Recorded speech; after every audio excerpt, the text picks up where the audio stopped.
The Gaza solidarity protest resumed peacefully for a second day on the campus of UC San Diego today. Demonstrators spent the night on the lawn in front of the Gaza library and say they will stay there until the university meets their demands. They are calling on the UC system to divest funds from Israel as they protest the Israel-Hamas war. CBS 8's Abby Black is live on the UCSD campus tonight, where she spoke with protesters and their supporters. Abby?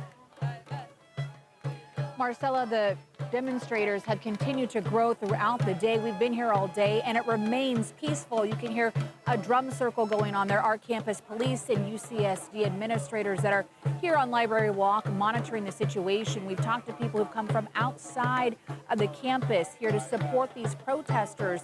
They're hopeful that UCSD will meet their demands. The Gaza Solidarity encampments continues for the second day on the UC San Diego campus.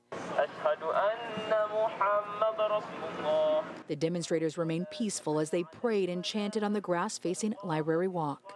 At the end of the day, 40,000 people are dead, and it's the least that we can do. A Palestinian father stopped to support the student protesters who are demanding that UCSD divest funds from Israel. It makes me feel like there is an awakening of the American public opinion. For his protection, the father says that he does not want to share his name, but says that he was born in Rafah in the Gaza Strip, where more than a dozen of his family members have been killed. It's a horrible toll, and when I speak about it, I get emotional.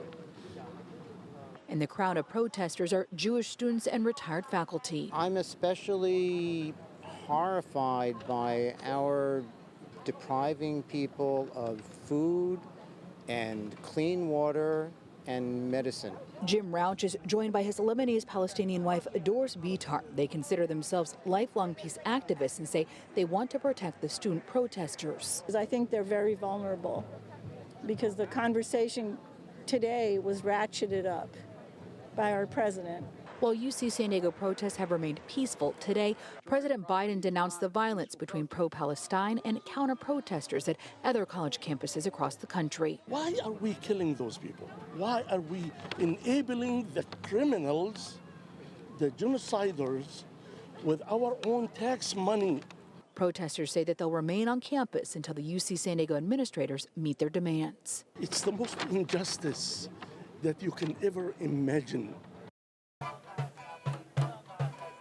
UCSD says that the chancellor's response to these protests remains as it was yesterday, that the tent encampments are in violation of the school policy, but they do support the right to free speech, and the protests will continue to monitor it to make sure that everyone feels safe on campus. Marcella?